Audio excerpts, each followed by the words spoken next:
Hola, ¿qué tal? ¿Cómo están? Bienvenidos al banquillo. Nuestro compañero y amigo Rosendo García continúa de vacaciones. Estamos listos para llevarles un nuevo diálogo, una nueva entrevista sobre los hechos informativos del momento con los personajes que hacen y que generan la noticia. Nuestro tema de hoy, las compras de Invest H.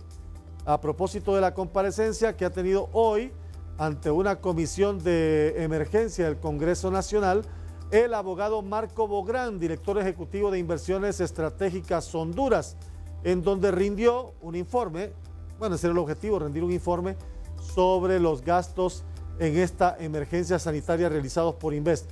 Una de las diputadas que estuvo en esta comparecencia es la diputada Doris Alejandrina Gutiérrez, del Partido Innovación y Unidad, a quien saludo esta noche en el banquillo. Doris, ¿qué tal? Buenas noches. Bueno, muy buenas noches. Muchísimas gracias, licenciado Aldo Romero. Estamos aquí para participar en este importante programa Al Banquillo.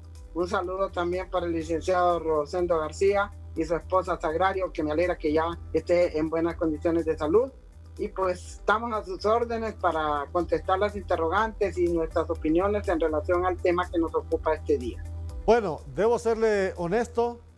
Yo esperé, aunque reconozco los aportes que usted hizo hoy en esta comparecencia, pero esperé de la mayoría de diputados preguntas puntuales a temas puntuales. ¿O será que yo pienso como periodista y tal vez ellos como políticos o como diputados?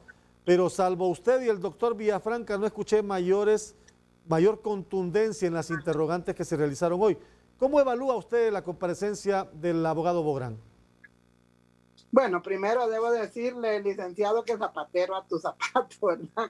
Definitivamente las preguntas que nosotros hicimos eran unas preguntas más bien orientadas hacia aspectos muy puntuales, pero que no están tan enfocados tal vez en las partes técnicas financieras. Yo le he escuchado a usted las entrevistas que ha hecho sobre este tema y otros temas, y lógicamente ustedes como que son más inquisitivos y cuando van a una entrevista pues se preparan bien en relación a los asuntos sobre los cuales van a preguntar. Pues las preguntas fueron variadas. Usted sabe que ahí habemos de diferentes partidos políticos, habemos de diferentes posiciones ideológicas, pero yo creo que aún a pesar de esta observación que usted hace, que nosotros lo aceptamos, sí sacamos conclusiones muy, muy importantes, por lo menos para mi persona, muy importantes y que realmente son preocupantes sobre lo que está ocurriendo en el país en relación con la compra de insumos, medicamentos y equipos para poder de una u otra manera enfrentar adecuadamente esta pandemia. De manera que yo creo que, por ejemplo, yo como abogada estaba muy enfocada en el tema legal. Sí. Los otros compañeros tal vez más en el tema puramente financiero, el doctor Mario Noé en la parte puramente médica. Pero, por ejemplo, en mi caso, yo concluí después de todas estas intervenciones que este proceso específico de la compra de los hospitales, que fue en el tema en que no nos centramos en el tema de mascarillas, ni de compra de televisores, ni de cafeteras, ni de ese tipo, ni de gel, ni de pruebas para identificar si las personas están contagiadas o no. Nosotros no nos concentramos en eso. Nos concentramos en el tema de los hospitales. Y una conclusión muy importante que yo saqué después de esta comparecencia fue precisamente darme cuenta que este proceso, licenciado Aldo, fue viciado desde el principio. ¿Por qué digo que fue viciado desde el principio? Porque para empezar, no se tenía un acuerdo o una resolución de parte del Consejo Directivo de INSEP para hacer esta acción de esta compra. Y eso lo aceptó el señor Marco Bográn. Él dijo que él había decidido hacer la inversión y que hasta después le había informado al Consejo Directivo de INSEP, lo cual, a mi juicio, es realmente una violación a la ley de contratación del Estado, aunque sea una compra directa. Aunque sea una compra directa, no es que tienen un cheque en blanco para decidir y hacer lo que quieran. sino que también tienen que cumplir algunos aspectos planteados en la ley. Y uno de ellos es ese que les mencioné, que tenía que haber un acuerdo de respaldo o una resolución, y no existió esa resolución, se le pedimos por escrito, no la tiene, entonces desde ahí el proceso está viciado y podría tener características de nulidad. En segundo lugar, también nosotros, después de las participaciones que el señor Bográn planteó, identificamos que se hizo un pago directo, o sea, se pagó de un solo, son más de 1.100 millones de lempiras, sí, que se pagaron de un solo, bajo, oiga bien, bajo un papel o un documento que se llama un documento para hacer una compra. No tiene un contrato establecido con todas las cláusulas ni nada, y él dice que una orden de compra se puede convertir en un contrato, que él es abogado y que eso se puede convertir en un contrato. Yo diría que sí podría ser, pero siempre y cuando en la parte de abajo de esa orden de compra consten las condiciones en las cuales se va a dar el negocio que se está haciendo. Y le preguntamos también si constaba eso en la famosa orden de compra, que me parece irrisorio, que sí, por 1.000 y más 1.100 millones de lempiras se haga a través de una orden de compra, cuando debía haber sido hecho por un contrato legalmente escrito, elaborado y firmado por las partes. Entonces, ese es otro grave error que se cometió, porque una orden de compra es un documento prácticamente informal. Nos hubiera gustado que nos lo enseñara y que también ese documento estuviera apostillado, porque recuerde que parte de estas negociaciones se hicieron en países fuera de Honduras. Pues. Sí, entonces, sí, claro, tiene que tener una validez desde el punto de vista formal. Esas son una de mis primeras conclusiones, que son bastante graves y que nosotros pues realmente nos sentimos muy preocupados, porque este dinero es dinero del pueblo hondureño, no es dinero de la bolsa de nadie, sino de todos nosotros que pagamos impuestos. No sé si sobre esos aspectos tiene alguna repregunta. Claro que sí, y me gustaría ir ahondando en los aspectos puntuales que usted me ha contado aquí en esta introducción. Por ejemplo, el primer punto del que usted me habla, de que tiene vicios de nulidad porque no hay una resolución del Consejo Directivo. Incluso le escuché a don Marco Bográn decir que todo el gabinete de gobierno prácticamente sabía de esta compra, pero sabía el gabinete y no sabía el Consejo Directivo, o no se informó al Consejo Directivo. Hay vicio de nulidad, me dice usted. ¿En qué delito se incurre cuando hay vicio de nulidad? Y segundo, bueno, hay vicio de nulidad, pero el dinero ya se emitió, el dinero ya no está. Los 1.100 millones de lempiras ya no están en las arcas del Estado. Y ahora estamos expensas a que nos venga un producto. ¿En qué delito se incurre cuando usted me habla de vicio de nulidad al no tener una resolución del Consejo Directivo? Bueno, yo lo clasificaría, sin ser juez, por supuesto, lo clasificaría como abuso de autoridad e incumplimiento de los deberes de los funcionarios. ¿Por qué razón? Porque él, es cierto, es el director ejecutivo de Inves, pero no es el cuerpo colegiado entero de Inves, sino que el cuerpo colegiado es un consejo directivo que tenía que resolver sobre el asunto. Correcto. Y si no resolvía el consejo directivo, tiene que hacerlo el titular del ejecutivo, que tampoco lo hizo. Entonces, si vamos en cadena, la responsabilidad va subiendo hasta niveles más altos. Entonces, si no se cumple con ese primer requisito, es como que a usted le nazca un hijo y no lo vaya a sentar y no tenga partida de nacimiento. Entonces, en cualquier momento usted puede decir, este es mi hijo, pero ¿dónde está la prueba de que es su hijo? ¿Dónde está la partida de nacimiento de su hijo? Igual manera, estoy poniendo un ejemplo así prosaico, popular, igual manera ocurre con esta situación. Si se empiezan a hacer negociaciones, a pagar dineros millonarios, sin tener la base de todo este proceso, que es una resolución formal, entonces prácticamente es como que le quiera poner el techo a una casa sin haberle puesto las bases y haberle puesto las paredes. El otro asunto que también se le preguntó y que yo específicamente estuve muy interesada porque lo dice la ley de contratación del Estado, es que a los 10 días de haber hecho el contrato, él tenía que notificarlo a la mismo consejo directivo y también a los órganos contralores del Estado. En este caso, Tribunal Superior de Cuentas, Procuraduría General de la República y, por qué no decirlo, también a la Fiscalía si fuese necesario. Entonces, definitivamente a mí me dio risa la respuesta que él me dio, porque en la ley dice que tiene que entregarse a los 10 días que el contrato se suscribió. En este caso es una orden de compra. O sea, no hay contrato suscrito, no hay firma de partes. No hay contrato suscrito, es una orden de compra. Sí. Entonces, por lo menos esa orden de compra, que él la toma como contrato, lo hubiera transmitido o lo hubiera mandado con nota formal a las instituciones contraloras del Estado. Tampoco se hizo eso.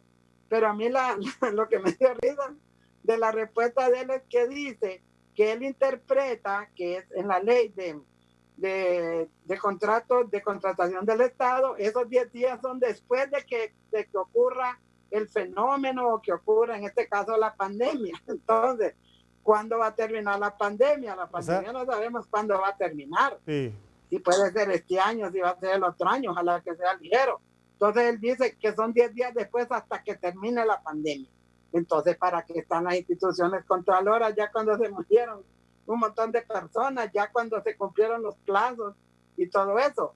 Según mi manera de ver, son 10 días después de que el contrato se hizo entre las partes. Y eso es muy grave también. Es otro vicio que yo lo veo bastante delicado, porque al pasarlo a los organismos contralores, ellos también tienen que revisarlo y ver si el contrato está bien elaborado. Inclusive el compañero Mario Segura leyó ahí una serie de observaciones que se le hicieron del Instituto de Acceso a la Información Pública, que yo tengo entendido que algunos de esos documentos él los envió, ¿verdad? La otra situación que nos llamó la atención es que él dice que viene el barco y que vienen todos los hospitales y que vienen debidamente equipados, pero en la orden que nos mostró él de la empresa que está contratando los barcos, es una empresa que se dedica a la construcción de sistemas de residuos sólidos. Entonces nosotros nos preguntamos qué tiene que ver esto de residuos sólidos con el tema de los hospitales. Sí, nosotros nos metimos a darle seguimiento a la dirección de la empresa que mandaba a los hospitales, supuestamente, los contenedores, y nos remitía a una página web de muy rara también estructura, pero que casualmente se dedica a al tema de la descontaminación de equipo médico y de desechos. O sea, me pareció bastante raro eso también. Sí, bueno, yo estaba aquí desde mi casa y lo pude comprobar con un hijo mío que estaba aquí cerca y que ellos manejan bien todos estos temas tecnológicos, y él lo buscó en su teléfono y todo y me lo mostró, y hasta escribí el nombre de la empresa, sí. Ahí por un cuaderno lo tengo, que no coincidía con lo que él nos estaba diciendo. O sea, que lamentablemente pues descubrimos que él estaba cayendo en una serie de faltas a la verdad. Yo no digo que todo, pero en estos casos sí nosotros pudimos comprobarlo de que estaba faltando a la verdad, porque si es una empresa que es constructora o que hacen hospitales en poco tiempo, entonces ¿cómo es eso de que es otro tipo de empresa la que está enviando esos hospitales, y es una empresa que se dedica exactamente a otro tipo de negocio? Sí. Definitivamente, licenciado Aldo, todas estas cuestiones nos preocupan mucho, y de igual manera, o sea, le preguntamos, ¿cuánto pagó usted, o no él, el Estado de Honduras? De un solo, mire, se fueron los 1,000 y tantos millones de lempiras. La ley de contratación del Estado es clara, que no se puede pagar al inicio más del 30% de los del costo total de lo que se va a comprar en este caso. Así Entonces es. Yo le hacía una broma en lo que decía mi abuelita, que decía: músico pagado no toca buen son. Sí, ¿verdad? Entonces, imagínese usted, se le paga esa gran cantidad millonaria. Él dijo que se hizo porque en ese momento había demasiada demanda en el mercado, y que si no hubieran comprado esto, definitivamente nos hubiéramos quedado sin esos hospitales. O sea, como quien dice, en río revuelto ganancia de pescadores. Entonces, y además de eso, una misma asistente de él dijo que todavía faltaba afinar algunos detalles. Entonces, ¿cómo es eso? Que se paga todo el... Como que yo mandé a hacer un vestido y me lo pague todo y me lo traiga y vea que no me queda, entonces tengo que devolvérselo a la costurera para que me le haga más amplia la cintura o más largo el dedo.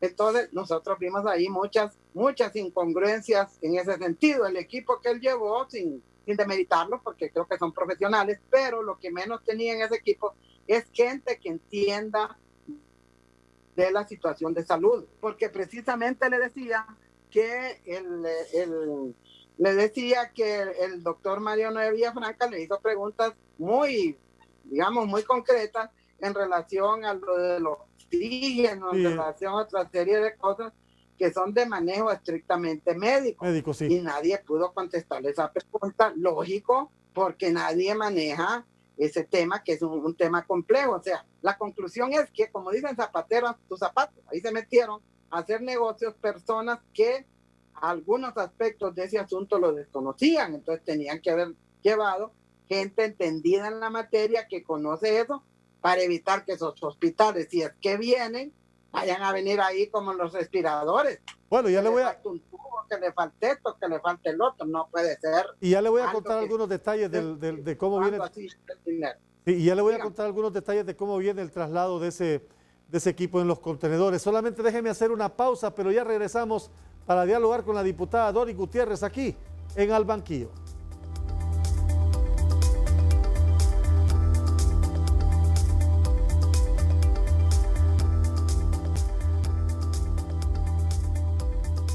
Estamos de regreso en Al Banquillo. Con nosotros la diputada Doris Alejandrina Gutiérrez. Nuestro tema, las compras de Invest. Bueno, hablamos un poquito de algunos de los puntos que usted introdujo en esta temática.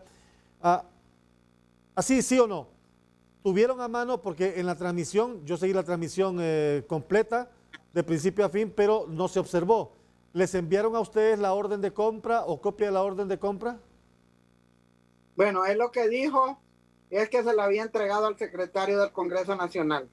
Pero a nosotros hasta el momento no nos han mandado ninguna copia, ni a nadie de la comisión, compra, ni de cheques, ni de nada, ninguna documentación que pueda soportar o que pueda demostrar que lo que se está diciendo es verdad. Es más, nosotros esperábamos reunirnos esta tarde a las 3 p.m. porque fuimos convocadas por el presidente de la comisión, el abogado Mario Pérez, a las 3 para continuar con el tema, para revisar precisamente si habían mandado estos documentos o no, pero pues de forma repentina la sesión de las 3 de la tarde fue cancelada, la sesión de la comisión fue cancelada, que era una sesión que tenía como propósito hacer una evaluación de la comparecencia y formular pues algunas conclusiones y algunas recomendaciones.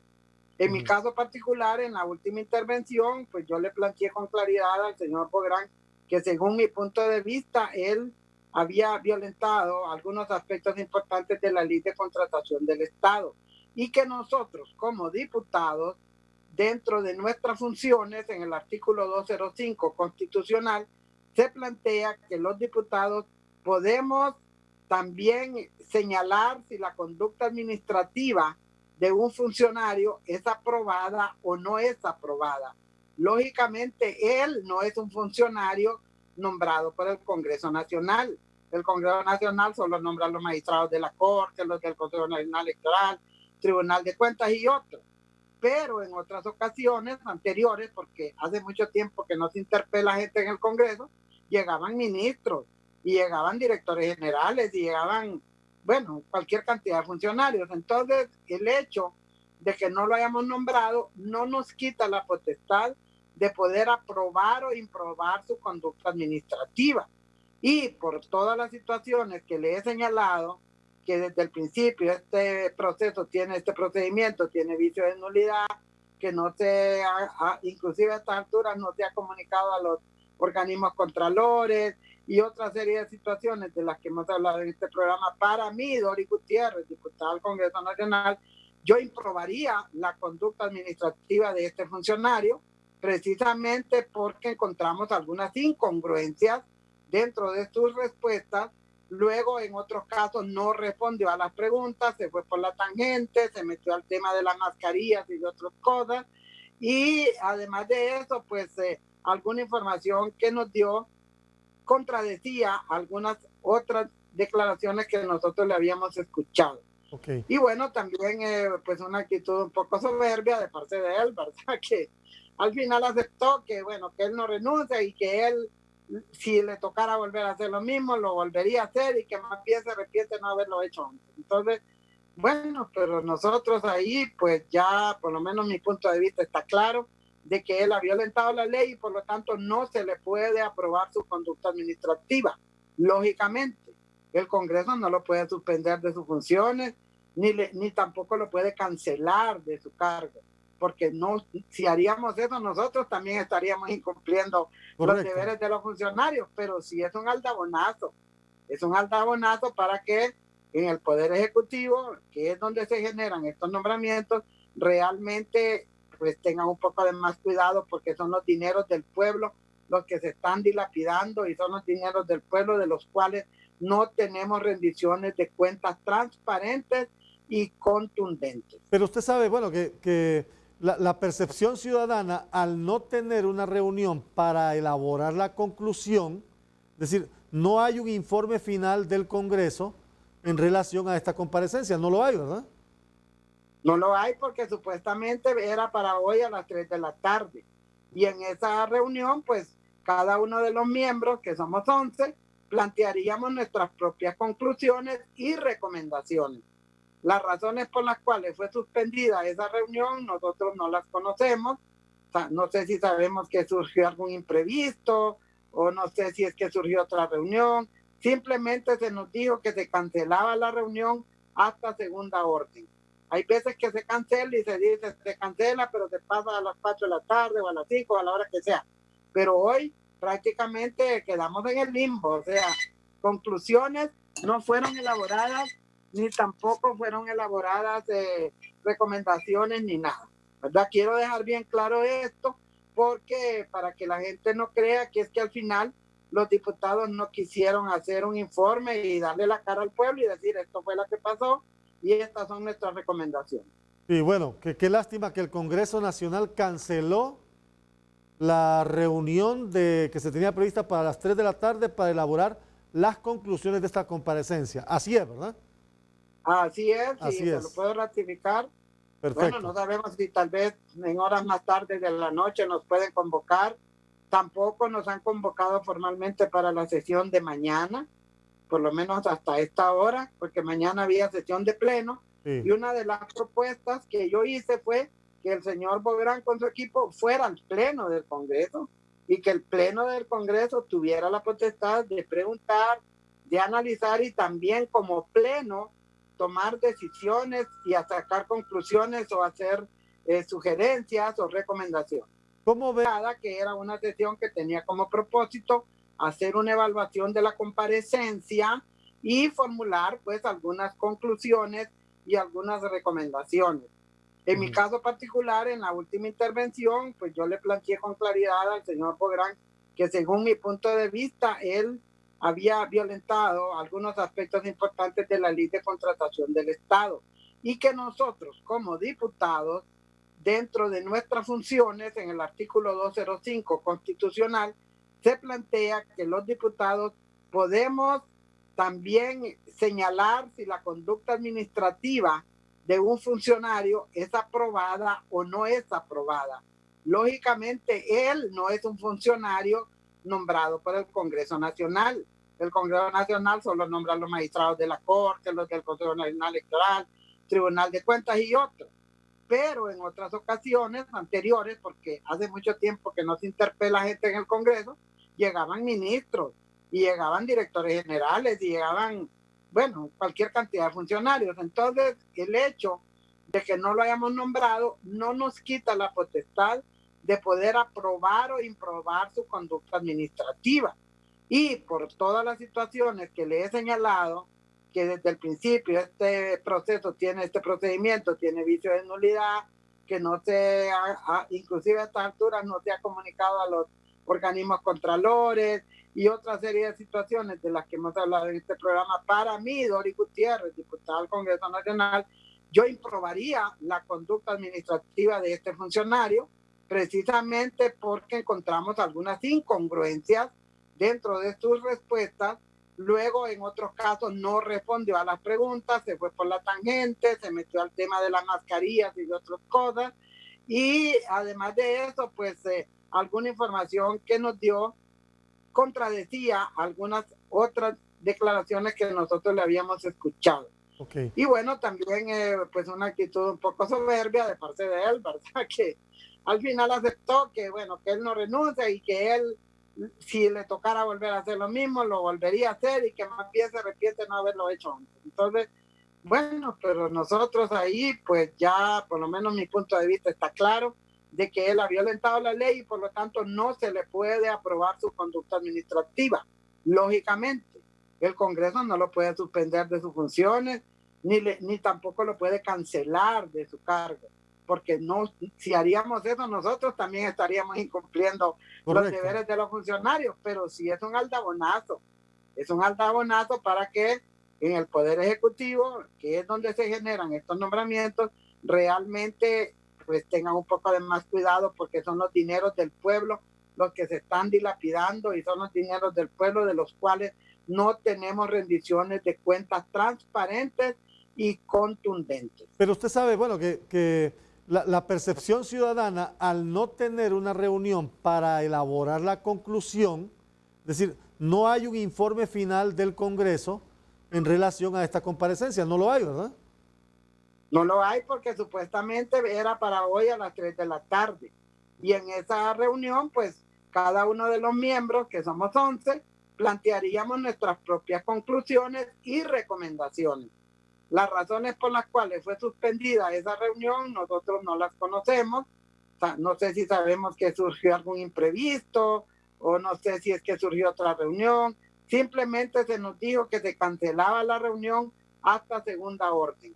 Hay veces que se cancela y se dice se cancela, pero se pasa a las 4 de la tarde o a las 5 o a la hora que sea. Pero hoy prácticamente quedamos en el limbo. O sea, conclusiones no fueron elaboradas, ni tampoco fueron elaboradas recomendaciones ni nada, ¿verdad? Quiero dejar bien claro esto, porque para que la gente no crea que es que al final los diputados no quisieron hacer un informe y darle la cara al pueblo y decir esto fue lo que pasó y estas son nuestras recomendaciones. Y bueno, qué lástima que el Congreso Nacional canceló la reunión que se tenía prevista para las 3 de la tarde para elaborar las conclusiones de esta comparecencia. Así es, ¿verdad? Así es, Así sí, es. se lo puedo ratificar. Perfecto. Bueno, no sabemos si tal vez en horas más tarde de la noche nos pueden convocar. Tampoco nos han convocado formalmente para la sesión de mañana, por lo menos hasta esta hora, porque mañana había sesión de pleno. Sí. Y una de las propuestas que yo hice fue que el señor Bográn con su equipo fuera al pleno del Congreso y que el pleno del Congreso tuviera la potestad de preguntar, de analizar y también como pleno tomar decisiones y a sacar conclusiones o hacer sugerencias o recomendaciones. ¿Cómo ve o qué percibió usted cuando él dice, bueno, el Consejo Directivo no emitió una resolución, pero prácticamente todo el gabinete de gobierno sabía que íbamos a comprar estos hospitales? Bueno, yo creo que una cosa es saber y otra cosa es decidir, porque incluso él mencionó que sabían los miembros de la Comisión de Interventora del Seguro Social. El seguro, sí. Se estaba refiriendo al abogado Leicelar y a la abogada Vilma Morales. Yo no sé si ellos forman parte del Consejo Directivo de INSEP o si él en una reunión que tuvieron del Consejo de Ministros, lo que sea, les contó, pero no es el Consejo de Ministros el que tiene la facultad de aprobar ese tipo de acciones o de aprobar ese tipo de contratos. La ley lo dice clara, que es el órgano competente para ello. En este caso, el órgano competente era el Consejo Directivo del INSEP, y eso no lo hizo y él lo dijo contundente, ahí sí fue contundente y dijo que él había decidido, él como Invest.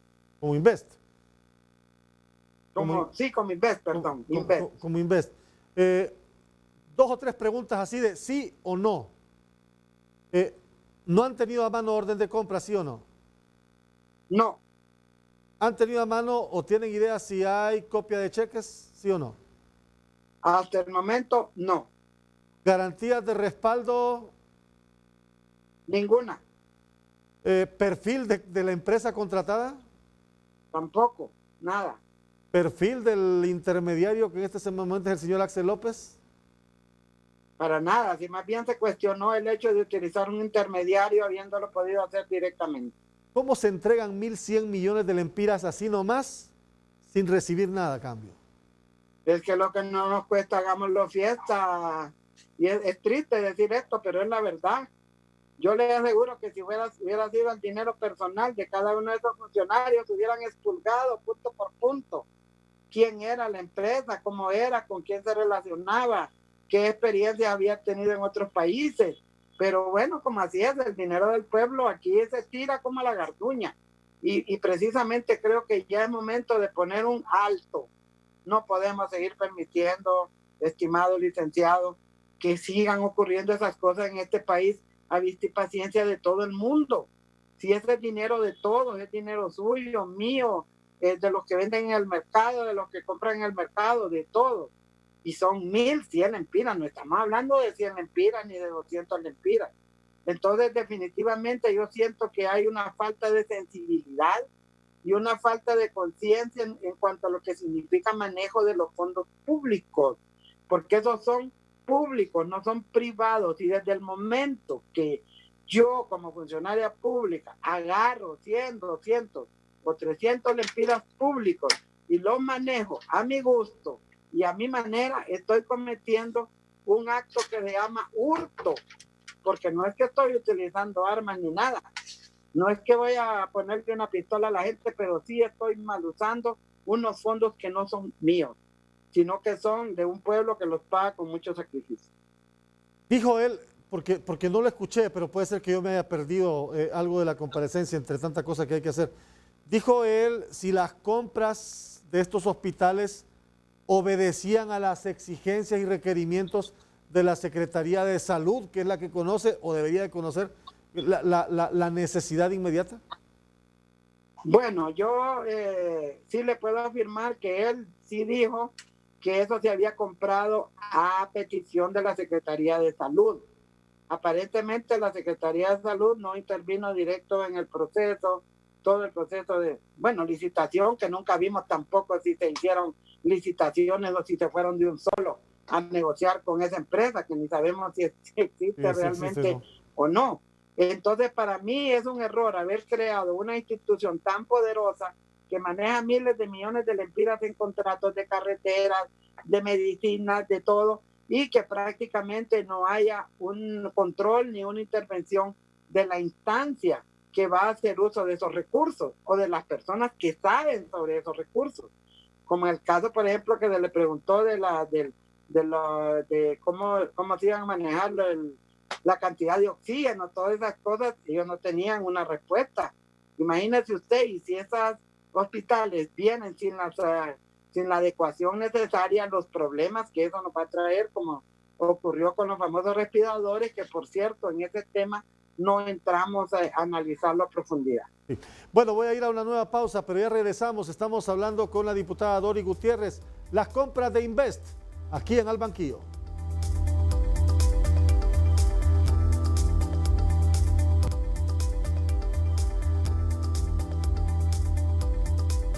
Las compras de Invest o el hospitalazo, como muchos ya le han dado en llamar.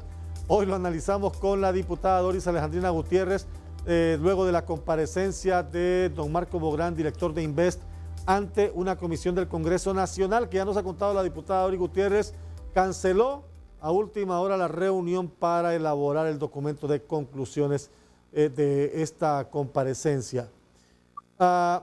Entiendo entonces que usted no quedó satisfecha con la respuesta de don Marco Bográn. Bueno, con la mayoría de las respuestas, cosas, no quedamos satisfechos, mi persona, puedo responder por mí, no sé los demás diputados que eran miembros de la comisión, y por eso yo fui clara con él y le dije que realmente pues él había cometido demasiados errores y había violentado muchos artículos de la ley de contratación del Estado. Parece ser que eso pues no le gustó mucho, pero bueno, era mi deber hacerlo, no para faltarle al respeto, sino porque precisamente nosotros los diputados tenemos en alguna medida función contralora en el sentido que tenemos que supervisar si los fondos que el Congreso aprueba, que son miles de millones de lempiras que se han aprobado para esta pandemia, realmente están siendo utilizados para los fines que están previstos. En ese sentido, cuando él acudió en una respuesta a decir que en otras compras que se habían hecho, estuvo el Tribunal Superior de Cuentas y estuvo, parece, ASJ, y que entonces, él se sentía como respaldado, porque hicieron lo que se llama una auditoría concurrente, pero esa auditoría concurrente no se hizo en este tema directo de los hospitales. Tal vez se hizo en los otros temas de las mascarillas, que por cierto también ha habido críticas muy serias en relación a eso. Entonces, definitivamente creo que ese es otro fallón muy grande, porque cuando uno está actuando con dineros privados, entre más veeduría haya, con dineros públicos, o sea que no son de uno, no son privados, entre más veeduría haya, es mejor. Si los periodistas preguntan, como algunos ahí que le preguntaron sobre unos fondos, se refirió a otros fondos del pasado y todo eso, eso es evadir respuestas, licenciado Aldo Enrique. Si a mí me preguntan, ¿a usted le dieron tanto? ¿En qué lo usó? Yo no tengo por qué decir, pero es que fulano lo usó en otra cosa. Eso a mí no me interesa. Entonces, definitivamente, yo siento que ese respaldo que él quiere hacernos sentir del Tribunal Superior de Cuentas realmente no es lo suficientemente sólido. Yo le pregunté que si estaba dispuesto a que se hiciera una investigación con el apoyo del Consejo Nacional Anticorrupción, del Foro de la Deuda Externa y también de la misma Contraloría General de la República, y entonces, no es la Contraloría la encargada de los contratos y todo eso. La Procuraduría. Entonces, exactamente, la Procuraduría General de la República. Él no me contestó esa pregunta. Yo digo, el que nada debe, nada teme.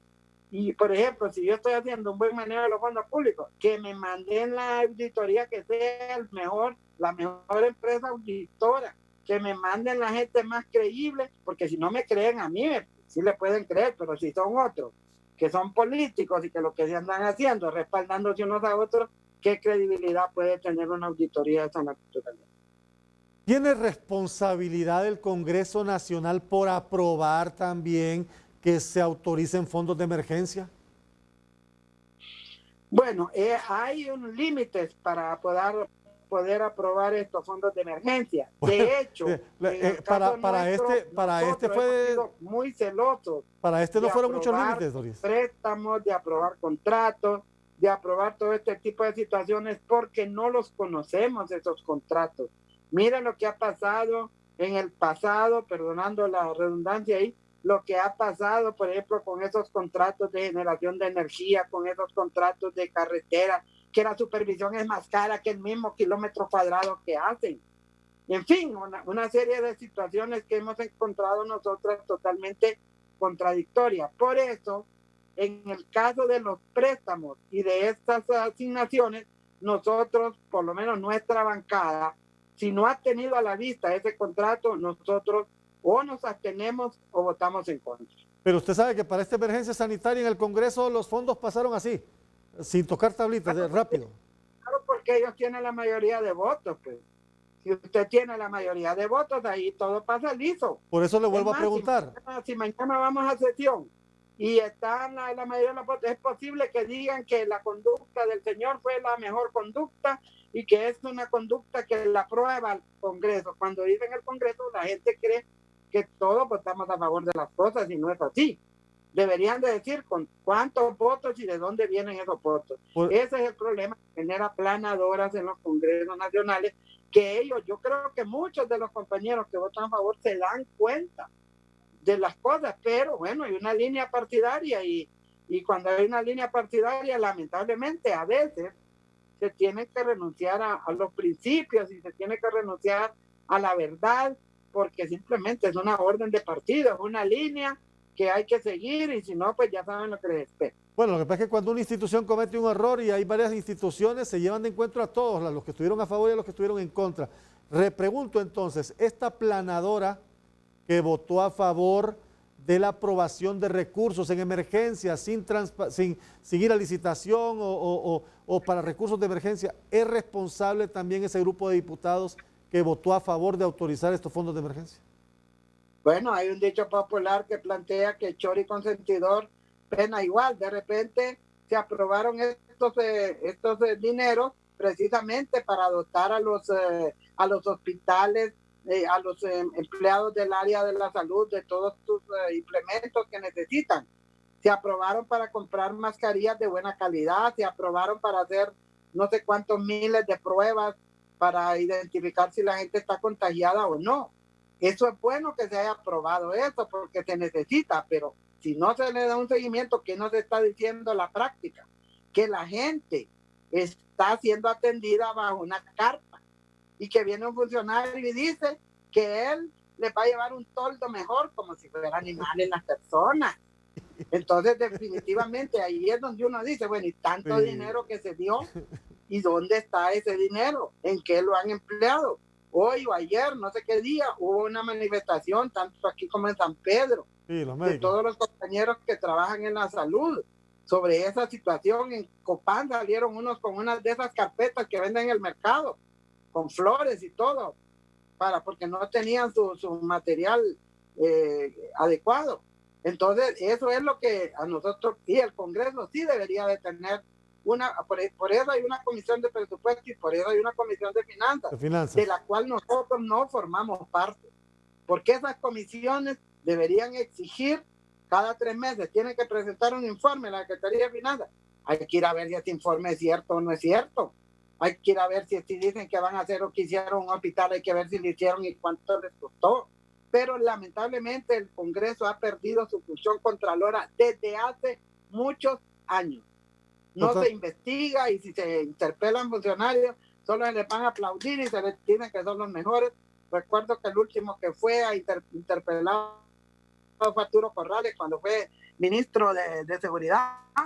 Y entonces ahí salió aplaudir al hombre. Y era el tiempo en que había una situación tremenda de homicidios y todo. ¿Por qué? Porque todo se toma como político y no como algo que es de interés para toda la nación y que cualquiera que sea, de partido que sea, que sustraiga los fondos del pueblo, que son fondos sagrados, debe ser castigado. Voy a ir a la última pausa y regresamos para seguir dialogando aquí con la diputada Dori Gutiérrez las compras de Invest, y le voy a hacer un par de preguntas así muy rápidas sobre el nuevo Código Penal que está para entrar en vigencia el próximo jueves. Es otro también elemento en importancia. Volvemos.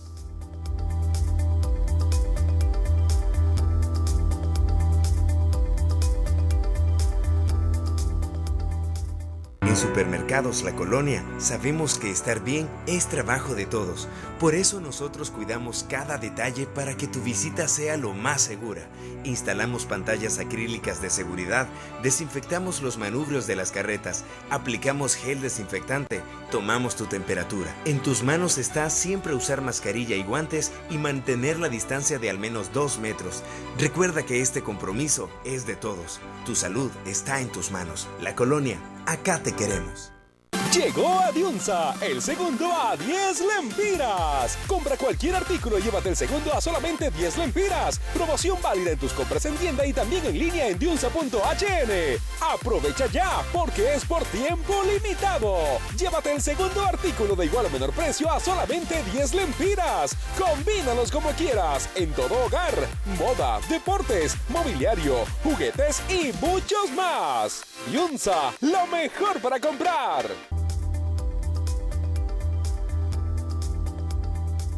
Estamos de regreso en Al Banquillo dialogando con la diputada Doris Alejandrina Gutiérrez. Hemos hablado de las compras de Invest, un par de preguntas rápidas sobre este tema de Invest, y me gustaría también en el tiempo que me queda, que son unos 6 minutos, poder preguntarles sobre el Código Penal. ¿Usted cree que don Marco Bográn debe hacerse a un lado? Entiendo que se lo dijo en una de sus participaciones. Bueno, sí, yo le dije que si yo veo que se están cometiendo irregularidades en una institución, yo me hago al lado para que se investigue, inclusive sin mi presencia, si no es necesaria. Y que además de lo que él había cometido de no tener una resolución de respaldo y otras situaciones que hemos mencionado acá, son situaciones que se pueden catalogar como falta de cumplimiento de sus deberes y como delitos, podríamos decir, tal vez la palabra delito no es la más correcta, pero sí hechos que tienen que ser sancionados, y tienen que ser sancionados precisamente porque van en contra de la aplicación de las leyes que son de aplicación obligatoria. Mínimamente, con todas estas situaciones, debería ser suspendido 3 meses de su cargo mientras se hace la investigación, porque ya como yo también se lo dije, si se descubren otro tipo de cosas que tenemos que comprobar, porque como usted dice, hay que tener los documentos en la mano, Claro. Y no se presentaron esos documentos, incluso se puede destituir de su cargo.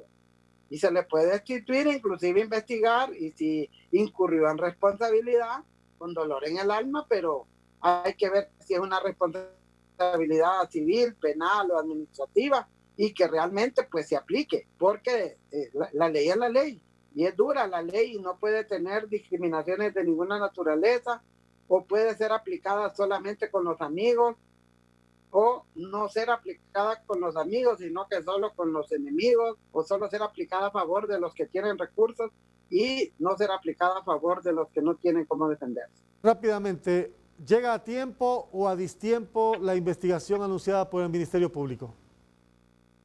Bastante a distiempo, porque ese dinero ya se entregó, y para recuperar ese dinero, esto está, como decimos nosotros, en la cola de un venado, porque estamos hablando de miles de millones de lempiras, y el contratista puede alegar un montón de cosas, como nos ha pasado, por ejemplo, con Palmerola y otros de ahí, nos pasó con el famoso Trans 450, y al final quien sale siempre reventado es no tanto el Estado, sino que es el pueblo, porque debido a tener que pagar esas grandes cantidades de dinero o haber sido mal usado, la gente no va a tener acceso a salud, a educación, a vivienda digna, a servicios públicos, ni nada de eso, porque prácticamente se ha dilapidado el dinero en cuestiones que no son relativas a las necesidades básicas de la ciudadanía. Estoy cerrando, Doris, pero debo preguntarle algo. El próximo jueves está la fecha límite para que entre en vigencia el nuevo Código Penal. Debo hacerle una consulta puntual. ¿Usted cree que este nuevo código favorece la impunidad? Creo que en algunos aspectos, en la mayoría de ellos, no en todos, porque hay algunos aspectos que no están tan malos. Por ejemplo, que se incorporó el tema de la violencia doméstica como un delito. Sí. Eso está bueno. Pero en su generalidad, en su contexto, sí es un código que realmente favorece la comisión de delitos, sobre todo en el manejo de los fondos públicos, sobre todo en los actos administrativos y otro tipo de situaciones en las cuales el actual Código Penal era más severo. ¿Protege este nuevo Código Penal a funcionarios acusados de corrupción? Bueno, es que en materia de derecho, usted lo sabe, hay un principio fundamental, que cuando la ley favorece al reo tiene efecto retroactivo. Sí. Y definitivamente hay muchas personas que todavía no han sido condenadas, otras que han sido condenadas. Entonces, si hay disminución de penas, lógicamente que les va a favorecer, y yo estoy segura que el primer día que entre en vigencia ese Código Penal van a llover la cantidad de escritos presentados a favor de reos que han cometido incluso violaciones, femicidios y otro tipo de situaciones que para nosotros no deberían ser disminuidas las penas. ¿Son los políticos, más que los legisladores, los más interesados en que entre en vigencia ese nuevo código? Yo creo que no solo los políticos, sino todos aquellos que de una u otra manera se han aprovechado de sus cargos en el Estado para hacer fiesta con los fondos públicos, para hacer negociaciones ilícitas, para no rendir cuentas y para adueñarse de los dineros del pueblo para su propio bolsillo y para tener grandes comodidades, grandes viviendas, vehículos de lujo, etcétera, etcétera. Entonces, todos esos están preocupados y por eso se fue la MASIS y por eso el Congreso sacó un decreto para que la MASIS se fuera. Por eso le sacaron una investigación, una evaluación que a mí hasta risa me daba porque era como una evaluación cuando uno hace un informe de un plan de trabajo, ¿verdad? Entonces, así son las cosas lamentablemente en el país y tenemos poderes del Estado que no están muy preocupados por la transparencia, no están muy preocupados por castigar a los que se roban los dineros del pueblo, sino más bien por liberarlos para que sigan cometiendo fechorías. De acuerdo a lo que usted ha percibido ahí en el Congreso Nacional, de no pasar nada extraordinario mañana, este código va en vigencia el jueves. ¿Qué representa en materia de justicia para el país la entrada en vigencia de un nuevo código cuestionado por favorecer la impunidad? Bueno, yo debo decirle que, bueno, no se ha convocado a sesión. Nosotros como bancada tenemos un escrito que tiene que ver con la interpretación del decreto de la vacatio legis de estos 45 días. Y es un escrito que está bien fundamentado en el sentido de que cuando hay una situación de emergencia o cuando hay una suspensión de las garantías constitucionales no se puede decretar vacatio legis.